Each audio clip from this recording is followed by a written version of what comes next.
What's up, Black Republicans? It's Terry here. I'm going to be on the Kim Klacik show. Please like, share, comment, and subscribe. Baltimore City Board Please of listen in. Elections.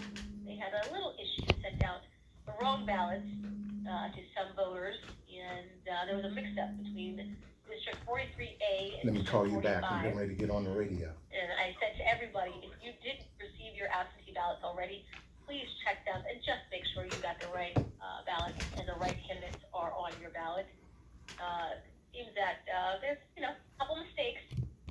Now, to stay in the conversation when it comes to elections, we have some polling places that have been changed, and they are changed now for the primary. The primary here in Maryland is July 19th, and so you have Ward 15 precinct, excuse me. Let's see if I can get to the school name. Let's see. You have Callaway Elementary School. That's been changed. That's the new location. For George McMention, is that the name of it? I'm looking at my producer. Off of Garrison Boulevard, it's now Callaway Elementary School. Grove Park Elementary is now Fire Station number 46. Now, how the heck are they going to work that out? We got to check and see how many voters go there. But Grove Park Elementary, and then you've got another piece of Grove Park Elementary will end up. Some of those voters will end up at Forest Park Senior High, and then you have Dr. Martin King Jr. Elementary School on Green Spring Avenue. They're going to go over to Monte Verde Apartment. How is that going to work? This is very interesting. Oh, wow. And so there's a couple changes as far as the polling places. If I messed up any of the names, I apologize. I know somebody will correct me in the greensolutionsrevolving.com text line, 410-467-9225. And I have two guests that I'm going to bring on. And I think this is a very important conversation because this is a conversation that is being had by many people in the community. And Grove Park Elementary has had a couple people come forward and talk about a few different things. Number one, apparently the grass was growing so out of control there that you had Terrence Reed. He is the member of Grove Park Improvement Association and also the host of the Black Republican Theory on YouTube. He, was sounding the alarm with DPW and, of course, his councilwoman. And then you have Steve Ward, the Neighbor Association VP. They have been talking about some of the things that have been going on there in Grove Park. And one of the things is this new location for their polling site.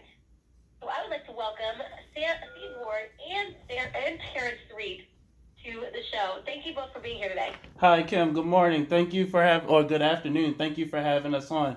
It's Terrence and Steve right here. Yes. Good afternoon. Thank you both. Good afternoon. Thank you both for joining me. Now, I was trying to go through, and I did a terrible job. I can admit that. I did a terrible job trying to figure out the new polling places and the changes that were made. Talk to me about the changes that was made in your area. Yeah, so in February of 2020, there was a Board of Elections meeting, and they changed pretty much, I'd say about half of the polling sites, it seemed like. But the one that we're most concerned about is from Grove Park Elementary, which is right down the street. They changed it over to Fire Station 46, one of the busiest in the city. Additionally, they changed the Ward 28 Precinct 4 from Grove Park over to Forest Park High School. I mean, it's craziness. How are you gonna change all of these locations and move people to a high crime, dangerous area? That being the fire station over at Fire Station 46. And have voting come in and out of there. There's no disability access or anything over there. So when they made the changes, did they say how this was going to work at that fire station? Because I know exactly what you're talking about, and that is a very busy fire station. Yes. Hello, Kim. This is Steve Ward. No, they haven't said anything to the community. Again, I'm vice president of the Community Association and thought that hopefully that they would have reached out to us to at least warn us about these changes as a result of us having a high percentage of seniors in our community.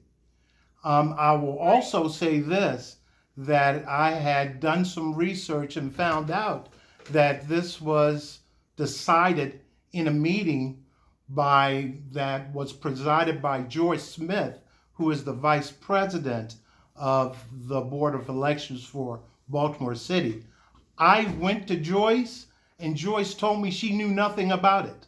I then went to Armstead Jones, and he also did not admit about the changes that were being done. Mm-hmm. So it's very disappointing that these folks haven't taken into consideration the needs of the community and the safety of the citizens within the community.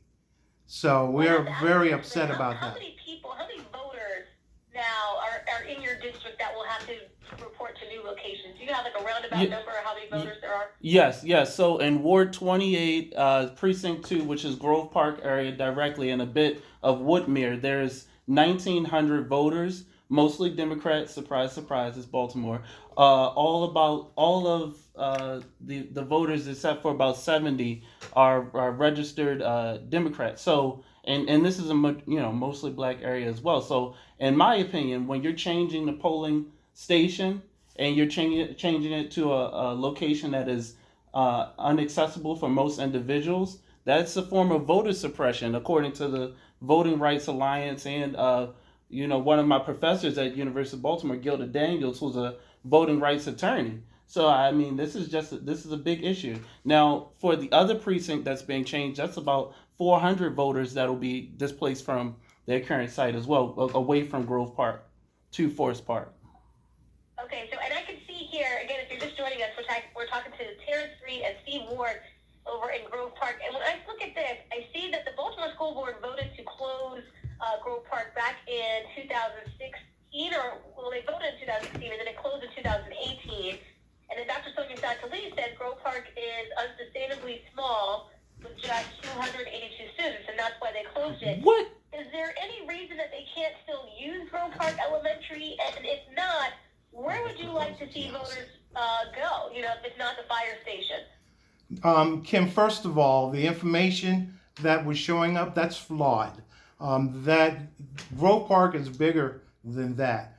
Obviously, that information was given without actually knowing the population of the school. Nevertheless, the school is a good sized school. It can house up to 400 students. It was built in 1957, and surprisingly enough, the electricity, all of the services are still on within the school. And you can see it from just walking past the building. There are lights still on. But to add a little bit of substance, the school building was shut or closed in 2018 as Grove Park. They moved the students from Calvin Rodwell over to Grove Park Elementary Middle. In order to knock down Calvin Rodwell, which is on Hillsdale and Liberty and Liberty Heights. They rebuilt that Calvin Rodwell and then shut down Grove Park, the building, in January of 2020, moving those students to the new rebuilt Calvin Rodwell. The building for Grove Park is still, there.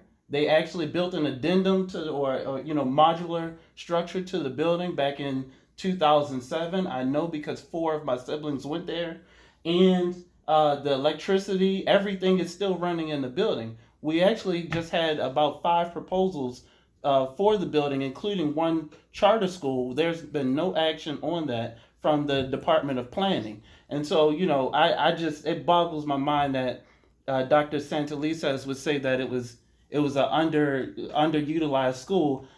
Get this, in that same study article you're probably listening to or reading from, they mentioned that the school was underpopulated, but also overcrowded classrooms. Now tell me how those two things work out. It just don't make sense. So the building is able to be used by the community. There are individuals who have come in and made offers to put charter schools there, put a rec center there. There are actually 2 charter schools and one who's actually tried to put a business there that we're opposed to. But that building can be utilized for community purposes, including as a voting site, and that's where we want to see the polling station at.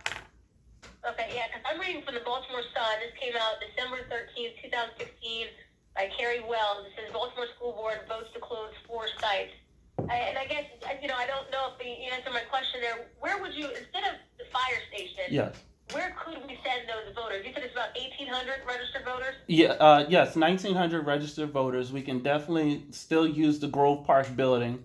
I will say that back during the 2020 election, everyone was voting over at the Forest Park High School building because that was an actively maintained and open building. So, if not the fire station, we would like to see primarily Grove Park Elementary, but secondarily maybe the Forest Park High School building. And let me add that basically I was asked by the Board of Elections to give them some alternatives. I gave them 5 alternatives. Along with Forest Park Senior High School, I said that we could vote at the Cross Country Elementary / Middle School. I said that we could vote at the Arlington Elementary School, which is also a voting site. Again, I gave them 5 choices. No one has gotten back to me or said anything about it so far, which is appalling. Not even Armstead Jones? Oh, no. Armstead, I think his and Joy Smith's days should be numbered. Yeah. Nevertheless, in my opinion. But as neither one of them. Matter of fact, Joy Smith just lied to me and said she didn't even know anything about the changes because she was the first one I had reached out to. And the only reason she reached back out to Steve is because what we did taking action on this is that we reached out to every campaign that's on the ballot for this primary. Additionally, we reached out to the Maryland Democratic Party's person of outreach, Kristen Brooks Cropper, and said, hey, if you do not change the polling location, I'm certain that there are a lot of seniors who are not going to vote, but there are also going to be a good number of us who are going to boycott the vote. So, we had said that if nothing is done, if they turn a blind eye to this, that we will picket and make sure that people will not vote. Yeah. We will hold back our vote as a result of such an inept decision without even talking to us. Mm-hmm. But yet they say that they're community-centric. Yes? Wow. Well, so real quick before I let you go, if you're just joining us and talking to Terrence Reed and Steve Ward in Grove Park, before I let you go, did you think about putting together a petition and having voters sign it, or? Oh, most definitely. I already got it together. And we're going to have, again, we're trying to give them a chance. We know that they got to do something before July 19th. But we hope it'll be a little bit before that time. I'm running out of time here, but I love this conversation because I'm learning so much from you. I do hope that you're able to get that petition together and get it over to the Board of Elections so they can take a look at it for themselves. And hopefully they make a decision because July 19th is right around the corner. Yes, ma'am. It doesn't sound like they have a lot of time to make this decision. So hopefully something will happen soon. And hopefully somebody is listening to the show today. Yes, that's what we're hoping for. We hope this week. Well, good luck, you guys. Keep us updated here at WBAL. Thank you so much for calling and thank you for informing us. All right, Thank you. Kim, thank you so much for your work you're doing. Thank you. Bye. We'll discuss coming up next. It's your chance to be heard. Text your thoughts to the greensolutions.remodeling.com text line.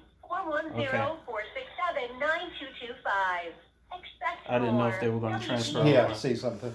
Yeah. So hey guys, you just saw that we did the voting rights interview with Kim Klacik. Love the work that she's doing. I do want to give a bit of a background. We're talking about the same Grove Park that's down the street that the grass was wildly overgrown to over about 4 feet tall. The only reason that got taken care of was because a state senator sent an email to someone on the city level to get that done. But there's another thing. There are a lot of voting debacles, if you will. Debacles. Debacles. I'm sorry, I know I mispronounced some things. Debacles that happened. Back in 2018, I was actually on the ballot for the Central Committee, Democratic Central Committee.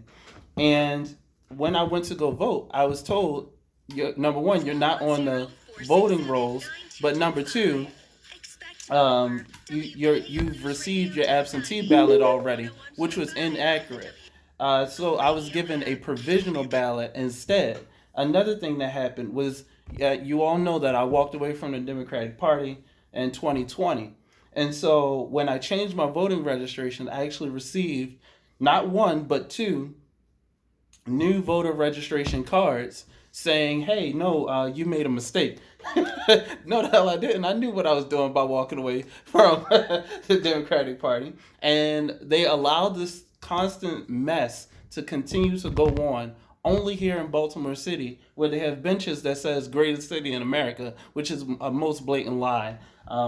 We have the potential to be one of the greatest cities in America, but we're clearly not living up to it as long as we have people like Armstead Jones, who's the election director, and Joyce Smith, who is the vice president of the Board of Elections. It's just not working out, guys. So we got to go a different direction. All right. Thank you for tuning in to the Black Republican Theory today. Please like, share, comment, and subscribe. Do all those things and share this video because we need to get that polling station reopened immediately. Thank you.